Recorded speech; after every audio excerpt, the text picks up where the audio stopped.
All right. Well, good morning, good afternoon, everyone. Welcome to our Growth Play webinar, Overcoming the Barriers to Law Innovation. We're so pleased to have you here today. My name is Deborah Baker. I'm a Managing Director of Growth Play. We welcome back all of you who have been on some of our past webinars, and we'd also like to welcome those of you who are new to Growth Play. And for those of you who are new, just a little bit of background about who we are.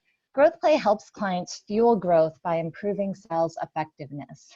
My role as part of the professional services team is to work with folks who are in what we call doer-seller roles, like lawyers, to drive revenue growth. Really looking at things like how do we create predictable and sustainable revenue. And as a former lawyer myself, if some of that sounds a little non-lawyer-like to you, the way I think of what we do from the perspective of lawyers is pretty much everything you do when you're not delivering legal services is tied into growth effectiveness. And innovation is a central part of that. And that's what we're going to focus on today. I had the privilege over this summer of working with more than 50 law innovators from around the country to talk about this concept of innovation. And I'm pleased today we're going to focus on some of the findings of that report. One of the biggest challenges that we've learned in doing this study was that there's a lot of different perspectives on what innovation is.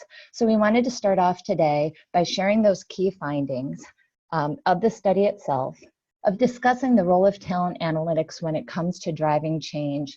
And then before we leave, offer some practical strategies for those of you who are trying to drive change and innovation inside your organization. We know when it comes to innovation, there's a lot of disparity in what's going on in different firms. So for those of you who are just getting started in the discussion about innovation, we wanted to give you a framework for how you might drive conversations about how to get started inside your firm.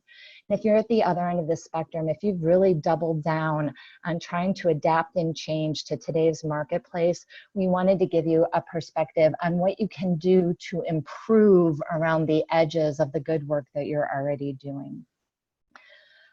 When we started out this study several months ago, there were a lot of differences in the way that folks were talking about innovation in the world, in their different organizations. And one of the things that was consistent across this conversation is this idea that innovation itself is a loaded term. So again, for some of us, it was something that we embrace and we see as part of our business strategy. And for others, it's a word, you know, the I word is something we almost avoid, and it's something that some of us are hoping will go away. But as we look at where innovation plays inside this concept of growth effectiveness, in addition to improving the ability to run our businesses efficiently and effectively, we have to embrace the fact that the world, not just our worlds as lawyers, but the worlds of our clients, are constantly adapting and changing. And that's what we wanted to get our arms around. And it was tough, right? So I started this study and I thought that if I just went and interviewed the 50 smartest people I knew when it came to innovation, we'd find this bright line answer to the innovation problem, but that just doesn't exist out there. And in a lot of ways, it's a little bit logical, right? If there was a perfect model for what innovation was and we could all replicate it, it would by definition not be innovative. But it was still tough to get around. So as I was searching for a way to frame this conversation, I was struggling with that until the summer headlines hit. And for those of us who when we weren't watching politics this summer, one of the biggest headlines of the summer was happened in Thailand with the young soccer team that got trapped in the cave in Thailand. And for 10 days, we were pretty much riveted to the television set to find out what would happen. And out of that came this headline, and we saw Elon Musk, right? I think he tweeted this actually. So we had this great visionary leader tweeting that he had invented this kid-sized submarine. It was high tech, it was flashy, and it had lots of PR around it, and he was going to fly it halfway across the world and save these kids. But what we quickly learned was that sub didn't work. It was not the solution, and as flashy as it was, it didn't solve the problem at hand. In fact, when we look at really what happened that day, that over those 4 days in Thailand, we saw a group of subject matter experts come together without an actual leader. They collaborated. There's nothing high tech about what happened. There was no artificial intelligence. They used stretchers and air bottles and kid-sized face masks, and they set up a system where they collaborated and worked together to save the lives of these kids. And if you want to really understand what innovation looks like, this is the model of innovation we should be thinking about from the perspective of lawyers. And when you think about what it took, the ability, the brains, the subject matter expertise, all these incredible minds, the ability to focus on solving client problems, when you think about all the things that went into that and what it takes to be an innovator in today's world, in some ways, lawyers are the best equipped to be drivers of change in our organizations. And yet, right, when we look at it, when we look at what's really going on, less than 6% of managing partners have a high degree of confidence in our partners' ability to adapt to change. And this was the startling fact that when we got started, at the heart of the study, we were trying to understand what is getting in our way? Why is this the case? And so we started to talk to our leaders. And the people in this study included a combination of folks from law firms, both lawyers and legal professionals who were focused on change initiatives. It included folks from legal departments, again, both lawyers and professionals who were looking at how to be more effective in the work that they did inside law departments. And then we also brought together legal technologists and legal consultants, people who are actually working outside of the mold to serve the legal profession. And out of this work came 5 themes. As you look at this list, one of the things that will really stand out was that the problem we were trying to solve is not so much what to do with innovation, but how to do it. How do we better respond to changing market conditions? How do we engage clients? How do we lead change? How do we help our lawyers overcome the fears of doing something different when they've been doing it the same way for a long time? And ultimately, how can we better engage our teams? And so I'm going to walk you through each of these 5 themes. And what I'd encourage you is, if this is something that you're working on inside your organization, is to how we can use some of these findings from the folks that we were able to collaborate with on this study, how we can use this to change the conversation inside of our law firms. The first is this concept of innovation economics. You know, when we talk about innovation, and it's it is such a loaded term, and people get hung up on what it is or what it isn't. Introducing this concept of law firm economics can be really helpful to us. And at its simplest, innovation economics recognizes the impact that technology is having on the way we do work, the way we do business, our market conditions. And what it tells us is that because of technology, we are more interconnected, we are more interdependent, and we need to respond to the way we deal with the information overload in a different way. And it's very different to the way we've traditionally operated as lawyers. Law firm organizations are typically still pretty siloed environments. We're very much still focused on measuring success based on how hard we work rather than the results that we create. And almost all of our services are customized in very high touch ways to do it. And when we look at what impact technology is having on us, we're really seeing this move toward more collaborative environments, business models that measure success based on the results they create rather than how hard that they work, in more standardized models. Not in any way to say that there aren't going to be customized features. In fact, when I look at this chart, I think really the right way this chart should look is that it's customized to hybrid models, because there's so much we're doing inside organizations that can be standardized, but there's always going to be that level of customization for the highest value. We just want to start thinking about in our business model, how are those things different, and how does that impact the way we adapt and respond to our clients?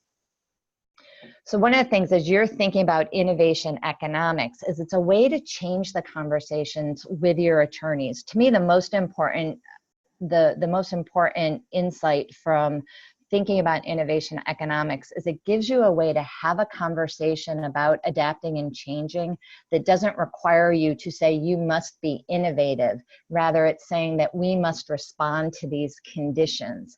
And just that slight shift in the way we have the conversation can help us debunk, take some of the loadedness out of that terminology.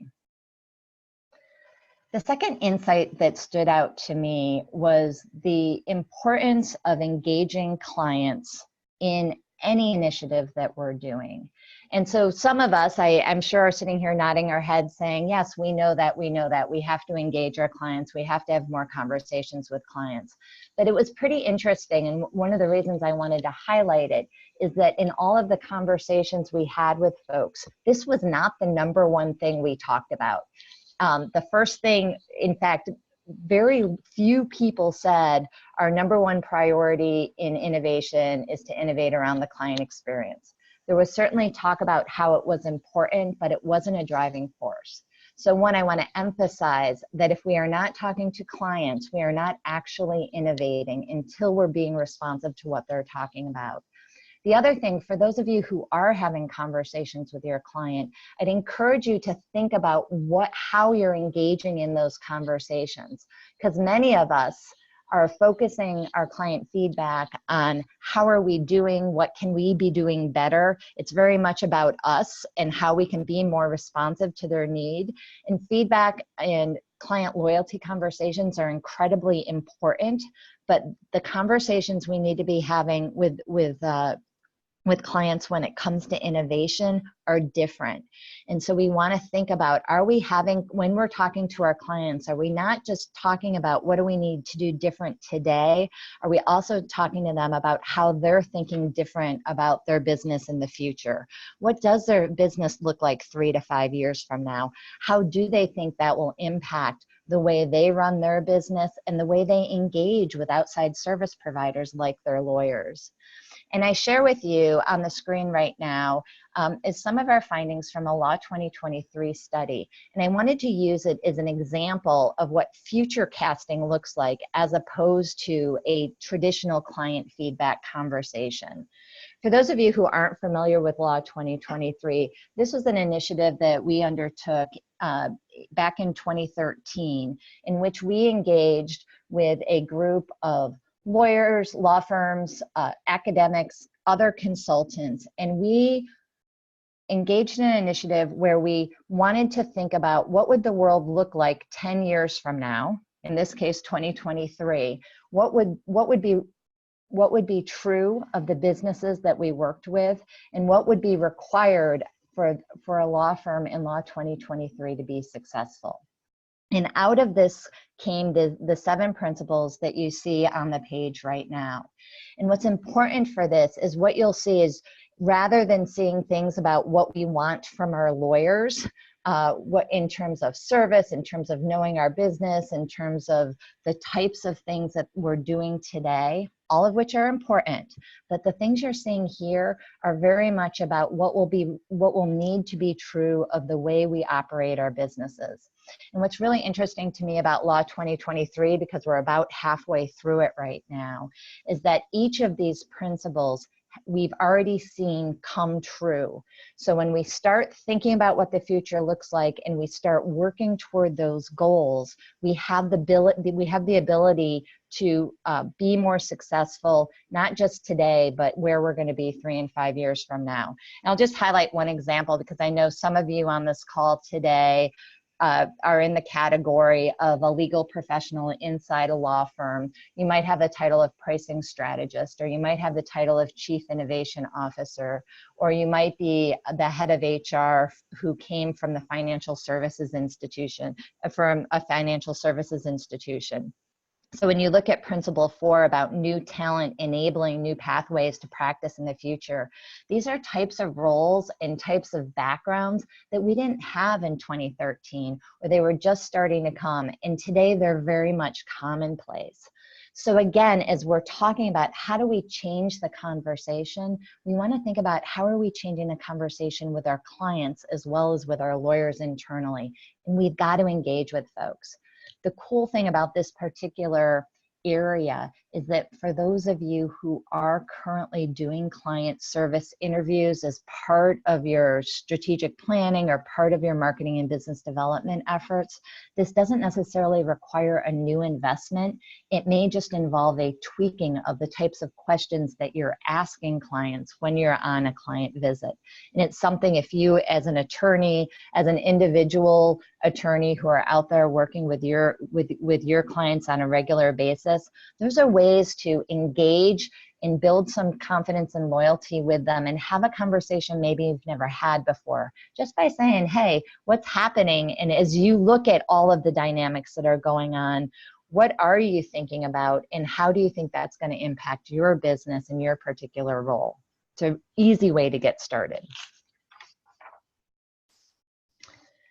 The third key finding that came out of the study was this idea that if we want to be successful innovators, it's got to start from the top down. We've got to make innovation both part of our business strategy, and our leaders, those of you who are on management committees and on executive committees, you must be innovation ambassadors.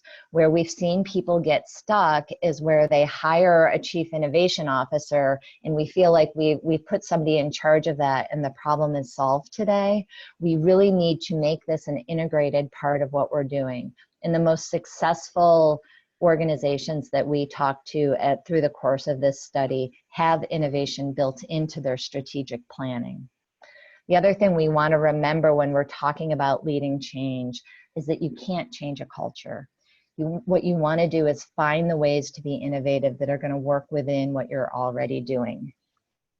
Measuring and managing success is part of that. And what I'd encourage you to do as you start to change the conversations with your leadership is to really think about what matters most and for what good purpose are we trying to create this business and who do we ultimately want to be? And we believe this concept of triple bottom line metrics of success is a great place to start. And the triple bottom line is simply a shift from moving success metrics from bottom line revenue or bottom line profitability metrics alone to metrics specifically around profit, around people, around planet. How are we not only going to attract and retain the best and most profitable clients, but how are we going to attract and retain the best and the people that we want to come to work with every day and really enjoy what we're doing? And how are we not just creating value for our clients, but how are we creating value for the communities in which we serve?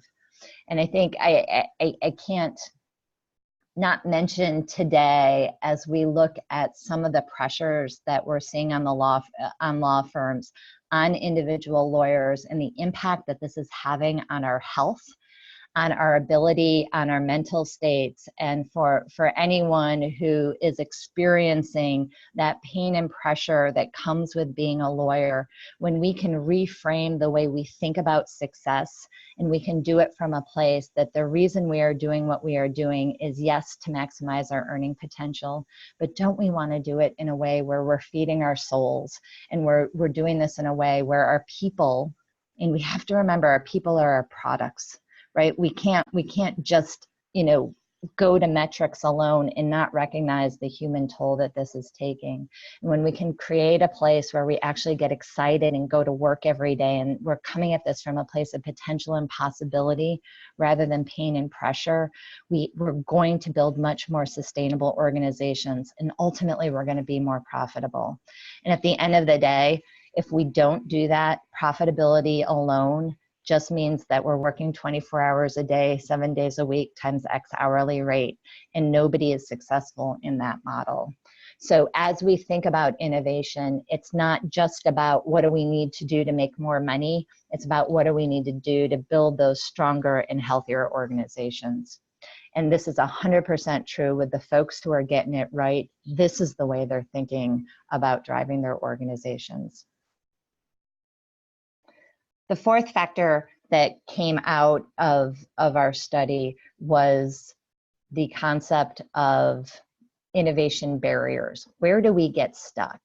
And when I started this study, recognizing the fact that innovation is something that law firms are struggling with, and it's starting to get a lot of conversation now, we also wanted to recognize the fact that innovation is not a new thing. We have models outside of law that we could look toward.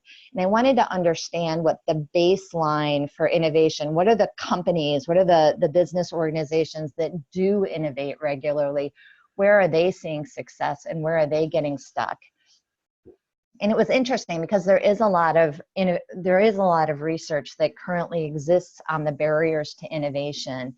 And when I looked at where the barriers to innovation in a B2B world versus in the law firm world, they really weren't any different. The barriers to innovation are known. We shouldn't be surprised by them. We are afraid that our businesses are going to be cannibalized if we start doing it differently. We are concerned if there's not a lot of demand from clients, that's a big investment that is risky. We naturally, whether we're lawyers or not, we have a certain amount of orientation to risk reduction. People are generally risk averse. We can get complacent. If we've been a path maker who built an organization and we made it incredibly successful, we might be a little bit complacent years after success, or we may have more short-term thinking. And yes, we may have a lot of comfort in where the place that we've earned in our organizations that's going to deter us from wanting to do something different.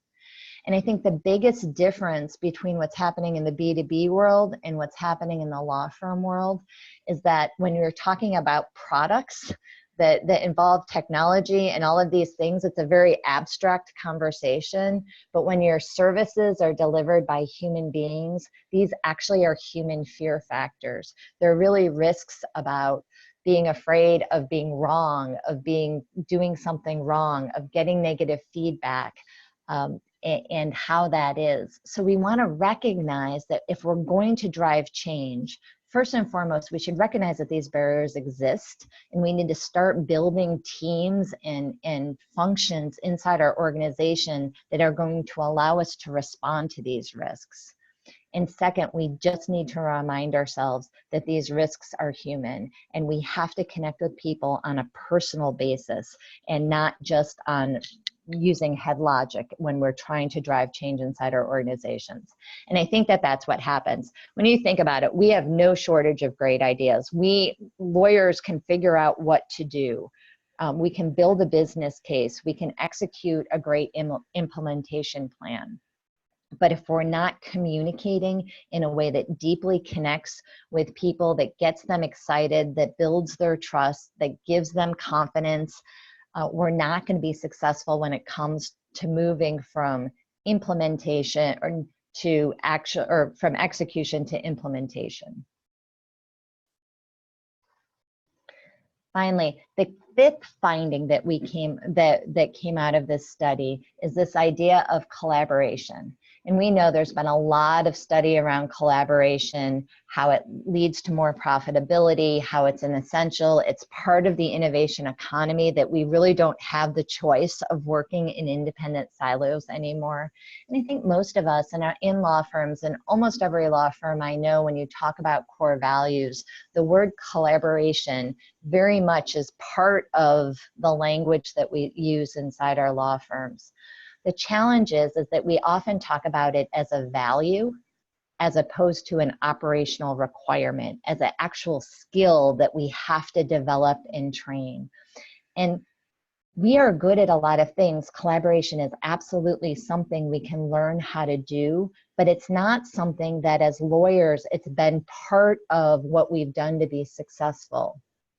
traditionally. And when you think about it, most of us as lawyers, we spent most of our lives trying to get the best grades, trying to score the highest on the LSAT, trying to get into the best law schools, trying to get into the best summer programs, trying to get into the best law firms, and ultimately trying constantly to be competitive and to be the best of the best. And that's not an orientation around teaming and collaboration. So what we need to do as organizations in any type of initiative that's going to allow us to adapt and change is we have to learn how to team. We have to learn those teaming skill sets, and we have to practice it because it's not something that we are used to be doing. So it is as simple as just moving this idea of team as a noun to team as a verb, and what does teaming in action look like? How can we work together? How can we find a place? How can we define what problems we're solving? How can we come up with those ideas together? And instead of all trying to be the best at doing the same thing, how can we take our skills and put them together so that we're better as an organization, as opposed to being the best being the best at ourselves? So collaboration is a key ingredient to what it's going to take us to drive success over the long term. So as I looked at these findings, great insights in terms of ways that we can start framing our thinking and start to put into place creating some awareness about what it takes to be successful, and then starting to think about how we might do that. As we started taking those concepts, we wanted to bring something new to the table, and we wanted to say, okay, if we know these things to be true, what can we do that will help law organizations move the needle and get better at overcoming some of these challenges, or build the skill they need to take care of some of these opportunities? And this is where talent analytics came into play. And I'm excited about this research in particular because, to my knowledge, this is the first time we've tried to use talent analytics to look at this problem of law innovation and what we can learn from it. And so if you've been on some of our other webinars in the past, you've probably heard about our talent analytics and how we've been using them to help highlight natural strengths when it comes to sales effectiveness or leadership effectiveness. If you haven't heard about them, though, I want to get all of us on the same starting point. GrowthPlay uses a talent analytics tool called the Chelly Assessment. And the Chelly Assessment's been used for the last 45 years across the business-to-business world. So it's not a new thing. We didn't just invent it. More than 750,000 people have taken this assessment, and the data in it is incredibly valid, and we have identified out of this approximately 140 validated competencies that have been shown to help fuel performance inside organizations. A little fun fact for the lawyers on the call is that although this assessment's only been used in the law firm world for the last 3 years, its founding, the origination of this assessment actually came out of a U.S. Department of Justice grant. And the Justice Department originally contracted with the folks who developed this assessment to help unlock performance high potential candidates for FBI candidates. So that's what the assessment is. It's an online assessment, and it takes about 45 minutes to take it. And what it assesses is not so much about social styles and personality, rather it's about specific competencies, skills that have been attributed to success. And the assessment, again, focuses on things like sales and management as opposed to being the best lawyer possible. And I think this is actually a huge benefit to us because we've done pretty good as lawyers about figuring out who the best subject matter expertise talent is when it comes to finding high performing lawyers to deliver excellent legal work. We're really good at that. It's the other things where this assessment gives us the opportunity to gain insights into. And although it's not a personality assessment, it also helps uncover not just the skills, but the wills of people. So there's certain motivation that the assessment measures around how you approach tasks, how you influence people, and how you build relationships. And when I think about that, I think it provides some valuable insights to help you put definition around what your firm personality, what your firm culture looks like. And it gives you words that are actually measurable. And so when we take the assessment and we're looking to uncover these skills and these wills, what the assessment also measures is your capacity for success. Not are you doing this today, but compared to the other folks who have taken this assessment, how likely are you to be successful in those roles? So it's very much meant to be a predictive tool to help give you one more layer of data in terms of making important decisions. This is not a silver bullet, but it is all of the other things that we're doing to uncover performance inside an organization continue to be important, but this provides us some insight into something that you can't see just by looking at someone or by reading a resume or by having a conversation with them. And it's been a really powerful tool that we've been able to take advantage of in the legal profession for the last 3 years. As you think about what we do with them, number one, it's great for self-awareness, right? We always say that the more we can educate ourselves and the more we know ourselves and we can give ourselves the awareness of what is required and we can put definitions around them, that's a great place to start. But now, through this study and through other work we've been able to do, we're starting to look at what does this mean, not just for an individual lawyer trying to be successful. What does it mean? How can we use this data to help us build better teams? And ultimately, how can we use this data to better understand what our organizational DNA looks like and make better decisions about drafting the right people into the right roles to be successful? So what we did was, as part of the work we did with our innovator group, we assessed all of the innovators who took part in the study. So there were 54 people who took the study, and we were able to compare some of those skills across the broader set of hundreds of lawyers who have taken this assessment over the last 3 years.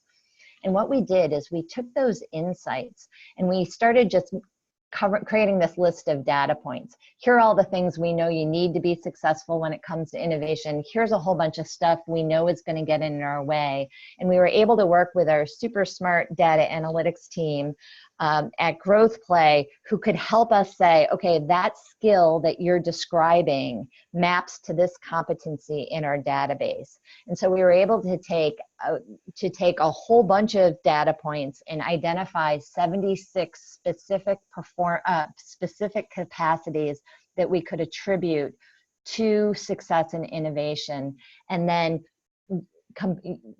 do an analysis to understand what were the ones that were most important.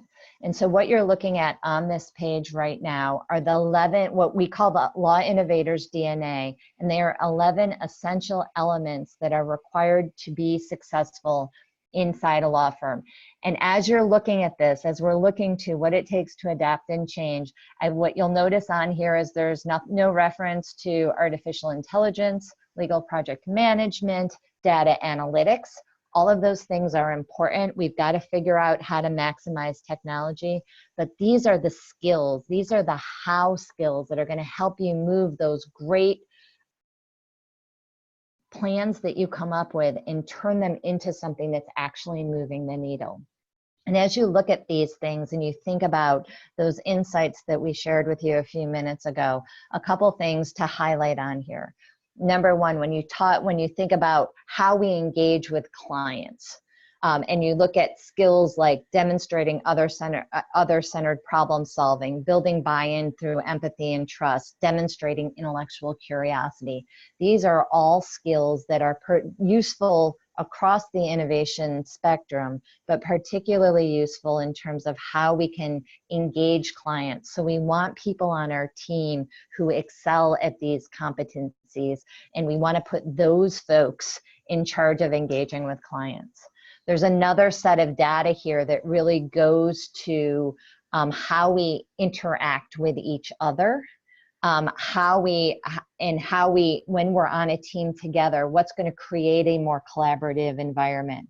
So things like oriented toward team success over individual success, exhibiting collaborative decision-making styles. Those are all things that are going to help us be better at working together and not always having to be right and not always having to dissect a problem before we just get some creative ideas out on the table. So those are teaming skills. And then the third bucket of skills on here comes to leadership. And how do we know? We know with 100% certainty that inside your organization, that there are going to be senior people inside your organization that are very much thinking about, what do I need to do in the next 1, 3, or 5 years to optimize what I can do to be successful. And we know at the other end of the spectrum, there's people who are just becoming partners who are thinking about the next 10, 20, 25 years and how can they make investments in long-term growth. So to pretend that we're not going to have conflicts would be silly of us. But what we do need to do is invest in the skill in terms of how do we navigate those tensions. We need to find ways, other leadership skills, something as simple as positivity and optimism, right? That's an essential leadership skill. What we are talking about is hard work, and we've got to come in, and the science of sales tells us something really, really simple. Joy sells. And when we can come into something that's positive and an attitude that's positive and optimistic, having leaders that don't have that quality are going to set us up for failure. So those three buckets, how we engage with clients, how we engage with each other, and how we lead, not just from the top down, but when we lead with navigating other teams within our organization, these are the essence of the Law Innovators DNA. So whether you ever take a talent assessment or not, this is our starting point, and we can say if we just did nothing, but focus on how do we develop these skills and how do we build a team with these competencies, we are going to start to move the needle on law innovation. Second, kind of a corollary to this, when we do have talent analytics that can give us insight into what our culture of our organization looks like, we can use those. We can use the talent competencies to help us identify the best place to start. Innovation happens on a spectrum. There's not one type of innovation that is going to be right or wrong inside any organization. But there are certain things about our culture and our style and the way we think about things that will give us insights into where we're going to be more successful. So at one end of the innovation spectrum, we have sustaining innovation. And that's the best place to start from any starting point, but it's about mining existing best practices and pockets of innovation. That's going to be heavily client focused. So we're going to want those skill sets. And it's things like, how do we create best practices around client loyalty programs, using things like a quarterly business review as an opportunity to unlock things for areas where innovation would be needed. At the other end of the spectrum, we have disrupting innovation. We have a lot to learn from the technology and other service providers outside of law firms. That's where we're taking a blank sheet of paper and we're saying, what if we there were no rules on the table and we wanted to solve a particular problem without any limitations or constraints? What might that look like? That's a different set of competencies that you want to look for. And in between, there's some organizations that are very process driven, that are very rational in the way that they think about what they do, logic oriented. Those capacities, those might set you up for success in the optimizing category, where legal project management or process improvement are performance improvement technologies can help us create efficiencies or increase margins.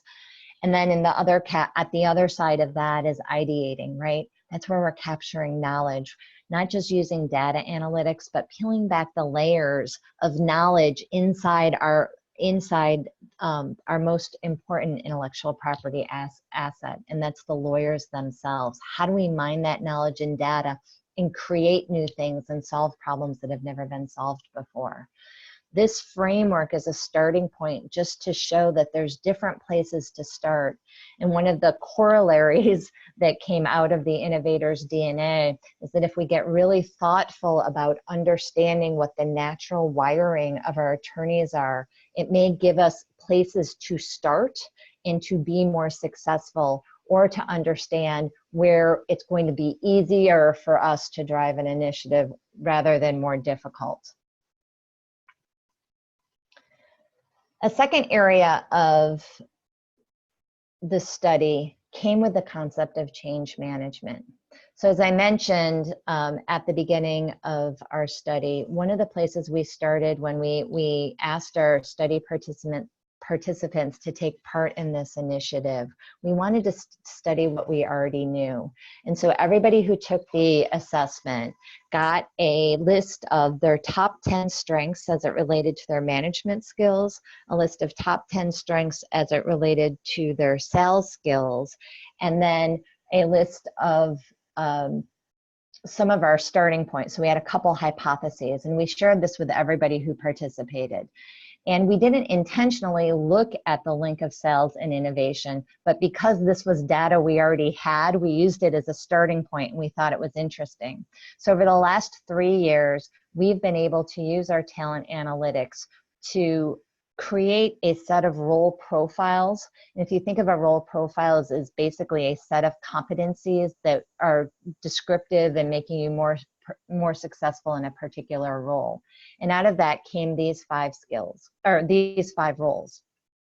And we have data on all of this. And one of the things that was interesting is we looked at our innovator group compared to the broader group of attorneys who have taken this assessment.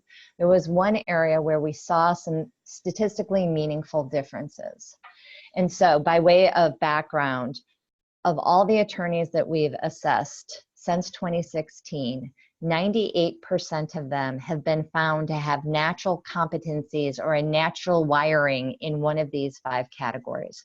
Yet less than 16% of them have been showed to have natural strengths in all 5 of these categories. So we use this, if just by way of example, if you think about that vision we have of a traditional rainmaker inside an organization that can do anything and is very flexible, it really is the exception and not the rule inside an organization. And so there's these kind of unicorn folks, less than 16% of people. When we looked at our innovator group and we looked at their natural wiring around these, more than 30% of the innovator group showed to have high potential in all 5 of these categories.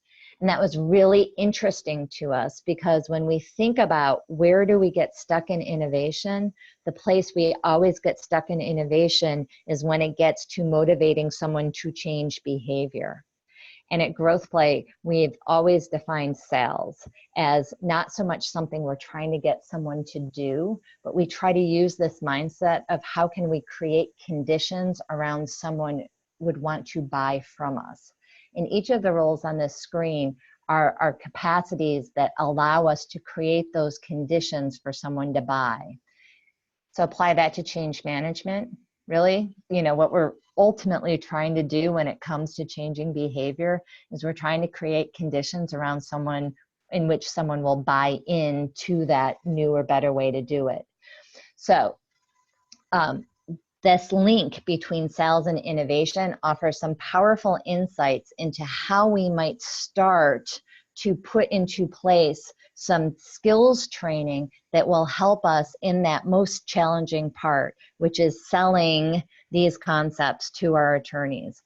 And bad news, right? Bad news is that having all 5 of these skills is still pretty rare. Even 30% is not everybody. The good news is if you think of each of these roles as a different tool in your toolkit for driving change, the more people inside or on your innovation team or any change initiative you're trying to lead that have one or more of these skills, the more successful that you can be about putting intentionality about that change, that behavioral change process that we're trying to encourage. Third, the third insight that came out of our study was this concept that with data, we have this opportunity to reduce the amount of implicit bias that goes into the way that we create teams. And it's always a struggle inside a law firm to find that coalition of the willing. And we do a pretty good job at identifying subject matter expertise that we need to do to be successful. And then we kind of go to what I think of is like, let's get Mikey, because someone who always says yes and just happens to have that. It's this list of usual suspects, so that for every big initiative, we start hitting up the same people over and over again. And we typically do that because we know those folks will get the job done. The thing about the usual suspects, as fabulous as they are, is that the reason we go to them is that they've already had the opportunity to perform in those skills that we're looking for. It's the I know it when I see it. Using talent, however, because we are uncovering potential for success, it gives us the opportunity to identify people who have the potential to be successful, even if they haven't been given the opportunity to perform. This is an incredible, powerful tool from an organizational standpoint to broaden our talent ecosystem. It's also a really valuable tool for all of us who are looking for ways to create more inclusivity in our organizations and to gather more diversity. When it comes to innovation, this is incredibly important. All of the evidence suggests that more diversity we have, the more successful your innovation will be. All of the evidence, the data and research that's out there suggests is that women have a more natural wiring toward collaboration, which is going to create a more successful innovation team.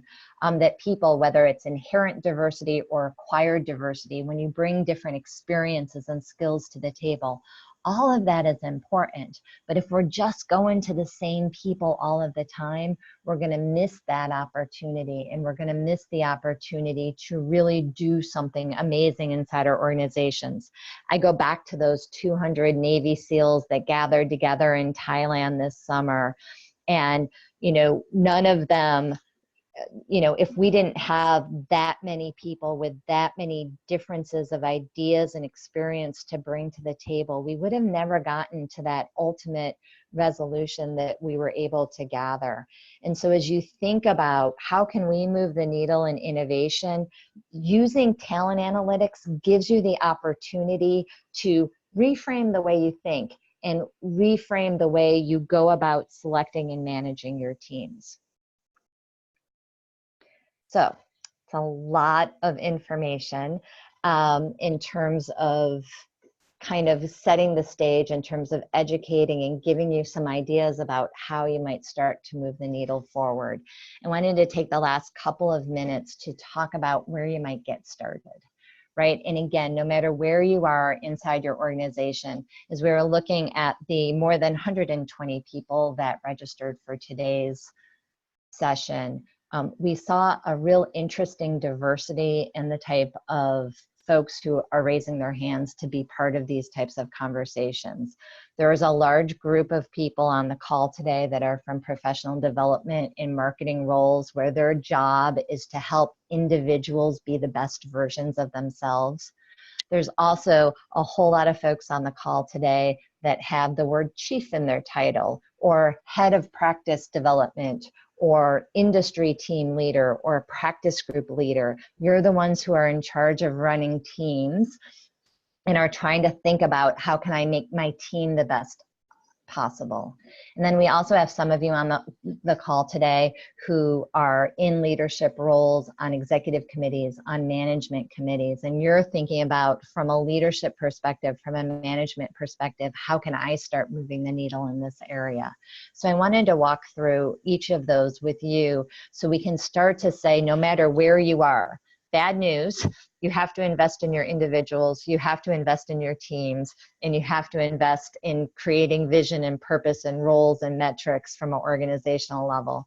The good news is you don't have to do it all at once, and you can start from any of these places. And so I just wanted to give you a flavor of what you might be able to think about.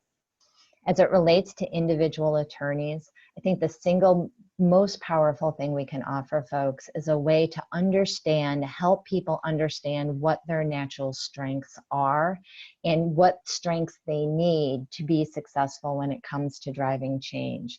So the client engagement portion of this, every single one of you that is on this call today that is working with clients, you can just focus, if you did nothing else, but just focus on how you can have better conversations with your clients. Not only will you create conditions for innovation, you're going to create more stickiness and more meaningful relationships with the clients that you have. So one way to do that that does not require you to invest any money is to simply invest in what we call the platinum rule. And the platinum rule is all about other-centered problem solving. The platinum rule says to do unto others as they want done unto themselves. And it's simply a way of changing our wiring to say, hey, not everybody thinks the way I think, and not everybody wants what I want. If my only job when I'm engaging with my clients is to understand what matters most to them and to see if I can find a way to add service to that. And when you start changing your mindset that way, it's by definition going to require you to, or enable you to learn more and start engaging in other-centered problem solving, because you're going to have to ask better questions. And so it's a real simple technique for you in your everyday practice just to get better about engaging with your clients. And that at its heart, if we did nothing else, will improve the way we adapt and change to the marketplace. Next layer of that is if you can know your strengths and start learning what's required in developing those skills yourself, or you can get assessed and really understand what your natural wiring is. And so leveraging a talent assessment like the Chelly assessment will enable you to say, I can't be good at everything in the world. These are my strengths, these are my superpowers, and I want to learn how to use them to get better. And if you're one of the folks who are leading initiatives that are about developing your individual attorneys, think about your existing programs and how you can build on them. So lots of us, business development training, if that's your bailiwick and that's something you're in charge of inside your organization, you can also think about how might I add a layer to the existing training that we have that doesn't just focus on how do I help lawyers learn how to sell to our clients, but how do I help our lawyers learn how to sell to each other when it comes to implementing these changes we're trying to accomplish. The same is true for those of you who are running teams. Your ability to understand your team strengths, and instead of thinking in silos, which is how do we all get good at everything, which is an almost impossible task, how can we understand and learn the strengths of our team as a whole and find ways to tap into those natural strengths of folks? And rather than building teams where everybody looks the same, let's build more diverse teams with more diverse skill sets so that we can all be better together. If you haven't had the experience of what teaming in action looks like, is this concept of to collaborate as a verb, a great exercise that will give you the experience of learning collaboration is design thinking. Design thinking has a lot of buzz out there in the innovation space, and at its essence, if this is something you haven't done as an organization before, it's really just an exercise. It's not a destination. You don't do design thinking to be innovative. You use it as a tool to start thinking different about problems that you're trying to solve. But what I've seen when we do design thinking programs or when we run innovation tournaments, the key message that comes out of every design thinking exercise we've ever done is as simple as we need to talk to each other more. when we just reserve space in our life to brainstorm, to put ideas on the table, and we actually listen and have that time, it's a way of making collaboration an activity that you do. And it's not to say, hey, go out there and collaborate, but it gives you a way of showing it in action. So it's a simple skill that you can use to start thinking about how can I create those team dynamics. And then thirdly, if you're coming at this from an organizational perspective, and you're trying to understand where to start, how can I start getting the right people into the right roles to achieve the complicated things that we're trying to solve, talent analytics offer you a level of detail and a layer of data that we haven't had before. So again, it's knowledge is power, and when we can understand our natural wiring, we have a lot of these strengths, or there's folks with strengths that we didn't even know that they had. How can we invest in developing those strengths so we all get better and we make better decisions about what priorities we're going to set? And we work within the existing culture as opposed to trying to change our culture. We're going to be more successful. And again, if you're not at that point inside your organization, my recommendation to you as a leader is to just become an innovation ambassador. Start singing from the mountaintop and showing your support for the fact that we need to better listen to our clients and start thinking about not just where we're going to be today, but how are our clients' needs going to change 3 to 5 years from now, and making it a priority and giving folks permission to start doing the things that they aren't used to doing and they haven't had to think about before. So that, again, low cost, takes nothing. It's an advocacy mission that I would encourage all of you as leaders to take to start moving the needle forward. And again, just to put this in its simplest place possible, we always encourage, from a leadership perspective, whether it's a capital L or a lowercase l, any initiative that you're working on, 5 simple questions you can ask yourself to get started. What does success look like for your organization or for this initiative or for me personally? Where does innovation fit in? How can I be thinking not just about performing at a high level, but adapting and changing? What will it take to organize? How do we need to organize ourselves for success? What are the roles that are going to be required? And equally important, how are we going to measure it? Right? Are we going to measure it just by bottom line metrics, or are we going to broaden our lens and think about not only profitability, but how we're going to serve our people and how we're going to add value, not just to our clients, but to the communities that we serve? And most importantly, how can we build more collaborative and engaged teams? At the end of the day, we are all part of this mission together. And if everyone inside our organization doesn't engage and doesn't feel like there's something in it for them that's going to make their lives different or better, it's going to be really hard to drive the change that we want to see in the world. So these 5 questions, again, whether you're doing this with your team or whether you're having this as part of a leadership conversation, this is a great place to start to find out how aligned are you, and how aligned are you and where you might want to start to fill gaps. So we have a couple minutes left. As opposed to drawing on questions, I'd like to let you know that if you have questions, we are more than happy to follow up after you. We also know it's the end of the year, right? And if there's some specific things that you can start to do, we at GrowthPlay are incredibly committed to this effort of building predictable and sustainable organizations. So we wanted to offer you some of our help in how we might be able to do this. So number 1, self-awareness. If you want to get started and just understand yourself, understand how some of these concepts apply to your world today, we want to invite you between now and the end of the month. We want to give you the opportunity to take the assessment. So we're offering this assessment to you free. It takes about 45 minutes. We'll send you, if you're interested, we will send you a link so that you can take the assessment. And out of that, we will send you a personalized report and set up a complimentary readout so that you can learn just to give yourself the self-awareness and start conversations with your firm internally. Secondly, this is a great time of year to start evangelizing what you're doing.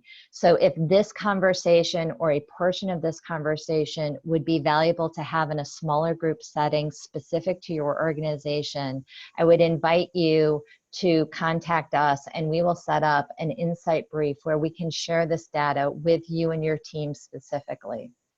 And then third, in the ultimate of Christmas spirit, there may be a few of you out there who have a budget and there might be a little extra. And we always get from being in your position before, if you have that use it or lose it budget for 2018, I'd like to give you a chance.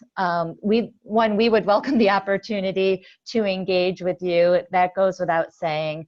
But we wanted to give you a discounted opportunity that would allow you to get your team assessed, learn your own team's innovation DNA, and do a half-a-day skills workshop with us that we can custom design with you to help you move the needle or start thinking about what you want to do in 2019.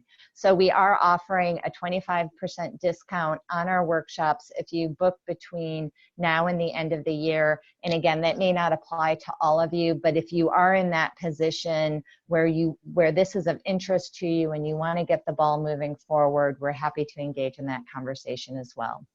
And in the meantime, we are at the top of the hour. Thank you so much for participating today, and we look forward to future conversations. Thank you.